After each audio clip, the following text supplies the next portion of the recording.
So it gives me great pleasure to welcome Hayley Hockley to this series of Through Their Eyes. Hi Hayley, how are you doing? I'm in you, David. Thanks for having me. That's a pleasure, and looking forward to having a discussion about Hayley's career, what she's learned along the way, what's gone well, what hasn't perhaps gone so well, and yeah, find out where she is now in terms of her career and what next and for the future and how she's looking to future-proof herself. So the first question, if you could just give us a brief overview, Hayley, of your career to date. Yeah, sure. So I started with a company when I was 19 called King's Engineers. I was a secretary at the time, and during the years I stayed with the company at the end for 28 years. People ask me why I would stay with the company for that long. It was an amazing company. It was like a family, and there was always something different happening every day. I took my career way to my expectations when I was with Kent. I went from secretarial to eventually the regional HR director for Africa, where I had about 150 people in my team in Mozambique, Madagascar, Botswana, Nigeria, all over. And it also gave me the opportunity to go to those countries. So I had a great career there. And then in 2014, I was selected and chosen to lead the Middle East. They actually offered me if I want to go to the Australian region, Canada offices, or the Middle East. I chose the Middle East as my partner actually was working in Bahrain at the time as well. So I picked up the kids, single lady, off to the Middle East. As you do. As you do. And there I had even more adventures. It was amazing. I was one of the first ladies in Kent to get a visa into Saudi. I had the whole outfit on, and it was really pleasant. The people there are really nice. You know, the media can kill a lot about countries. Very respectful people in the UAE. The Emiratis are fantastic people. That's where I was living, actually, in the UAE. And I worked in Kuwait and Qatar as well. I think I've had a great adventures in my career, especially with the travels I've done. I've got kids being zooped along with me, but it's been good. It's been some fun. It really Wonderful. has been, yeah. And what has your development meant to you during your career, or did it just happen naturally in terms of your self-development? No, I always like a challenge. I love to learn and I like to prove myself, not to other people, but to myself. And my parents, especially my dad, he had 3 girls. He always said, doesn't matter if you're a girl, if you're a woman, whatever you want to be, you're going to be. And he was really motivated, and he pushed me, and it was fantastic. I was the first female director in an engineering firm, global engineering firm in Africa. So I went as far as he said I could go. I went further, and then when I was in the Middle East, I was working in Saudi for a few days. So things just there's no limit to what you want to do if you want to do it. You know, people do stand in your way. Unfortunately, there's some hurdles that you've got to get over and cross, but and it's difficult. It's very difficult emotionally, but you just got to keep moving and keep at it, and it will come. And what do you feel you learned about yourself having all these different experiences? That I want to learn more about the world. I love working for global companies. I find the different cultures, their ways of thinking, just so interesting, and I just want to keep learning, learning from other companies. As much as I can give to them, they can give back to me. So I had a call with a company that's based in Czechoslovakia. I mean, who would have known, little South African girl from down south is now up here speaking to other companies around the world, which it's been marvelous. Yeah, wonderful. And obviously you must have met some great characters along the way.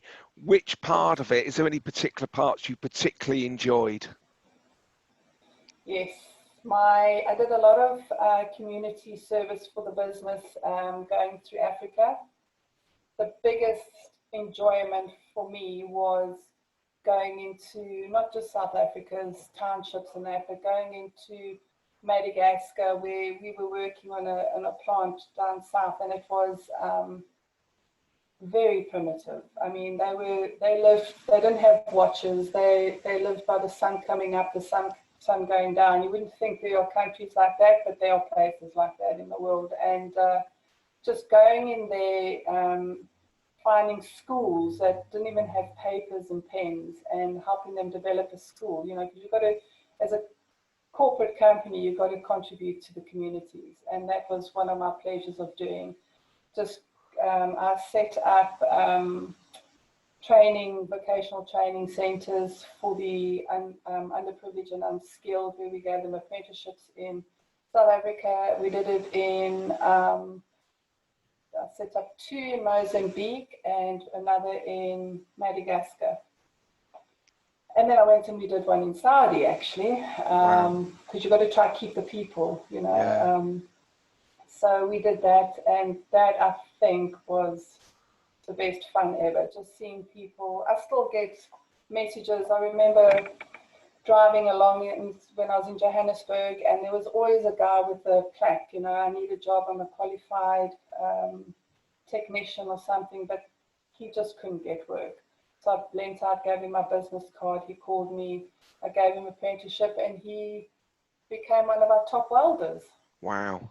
Yeah, and that must be lovely. He actually connected with me the other day. So things like that really do make it all worthwhile. Yeah. Okay. Yeah. But within all this learning and the bits that you enjoyed, there must have been some quite challenging situations. Yes.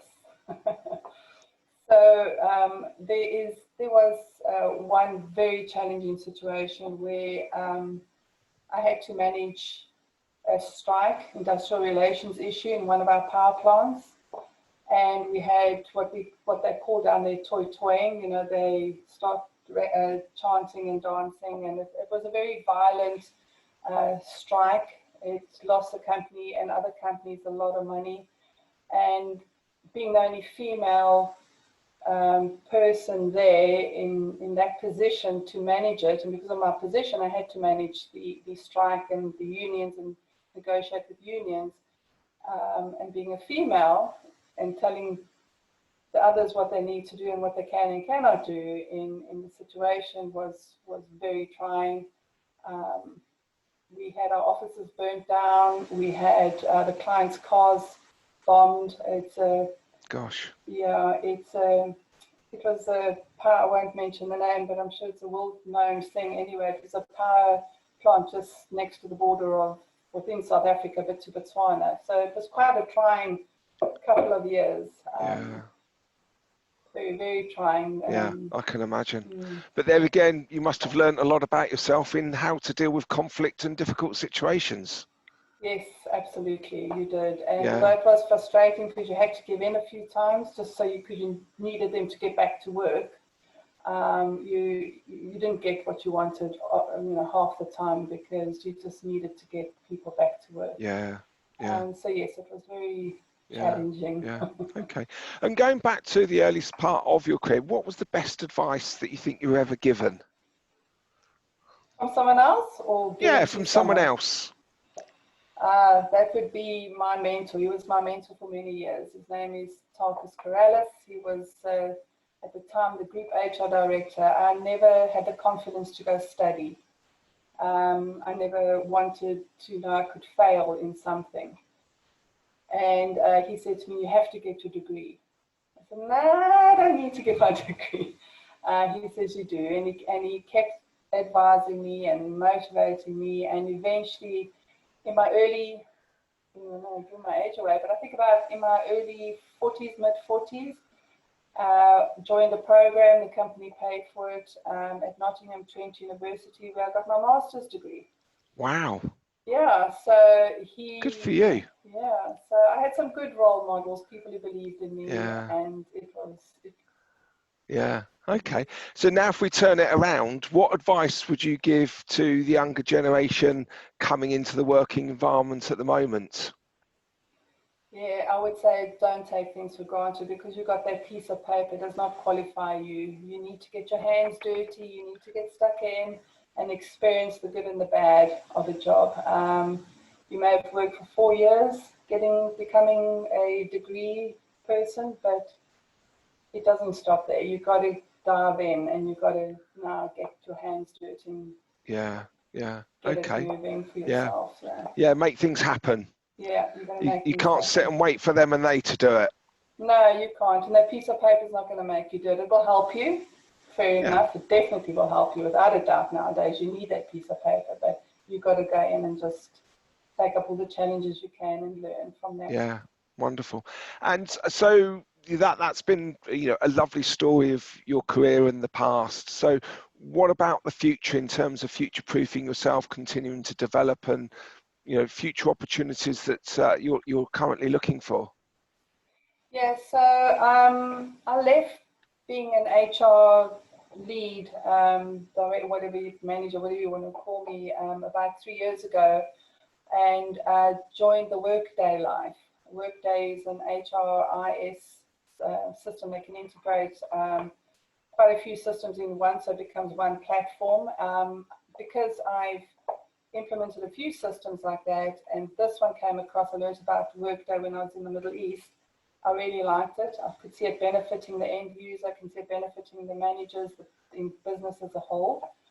And I've stayed with that for 3 years. And contracting as well. I went out of my little comfort zone of being an employee for so many years to being my own boss and managing myself and going out there to do the networking, which I never would have done. Met lovely people on the way, and I've learned Workday is always progressing. It's a cloud-based system, so it's always building itself, and it's such a easy system to use. And that gets you learning something every day. There's so many different aspects to implementing a system. So I started off as a trainer with Workday. I've done workstream leads. I've led my own workstream lead. My own workstream. They're now big on not just HR platforms, but financial platforms. So I was privileged enough to work with Indeed for the last year in implementing their financials Workday system. And I was the workstream lead for one of the modules there, as well as they've asked me to do the global project manager for the training. So I just keep learning with Workday. There's just so much there. Brilliant. As soon as you know there's something, then another module comes or something else changes, and you just got to keep. It's all IT related stuff. You just got to keep learning, Yeah. And don't get bored. No, good stuff. And I dare say that's your philosophy for the future then. Just keep developing, keep learning, and keep moving forward. Yeah, I would say so. Okay, brilliant. Well, that's been absolutely wonderful. Thank you very much for your time. You're welcome. Yeah, I really particularly like what you said at the earlier. There's no limit in what you can do, and you obviously had that sort of that attitude and that sort of belief that, because obviously, working in all those different types of organization, in those different countries and those different environments must be quite scary. But you've obviously elbows out and just went for it. Yes, definitely. It's got to go for it. And meet new Yeah. people along the way. It's fantastic. And I think that's the important bit. A lot of people have said that they've in their careers, they've met some wonderful people that have actually, as you said, turned into friends and still keep in contact, which is a really nice feeling. And I think we can all take that away. Yeah, and future-proof yourself as well by networking. I've never been one to go out and do this kind of thing. Well, as I mentioned to you as well, like just have this recording going on, but I've met fantastic groups and people on LinkedIn, which I would never have done if I didn't get out my comfort zone. Yeah, So, Yeah, brilliant, brilliant. That's a really good message to us all. So thank you very much for your time, Hayley. Really, really appreciated. I hope you can enjoy the lovely weather that's just about to hit us and a lovely weekend. Yeah, I don't know why they complain about this country's weather. I think it's fantastic. Yeah. Anyway, lovely to see. Thanks for your time, Thank you and very much. speak to you soon. Thanks, David. Take care.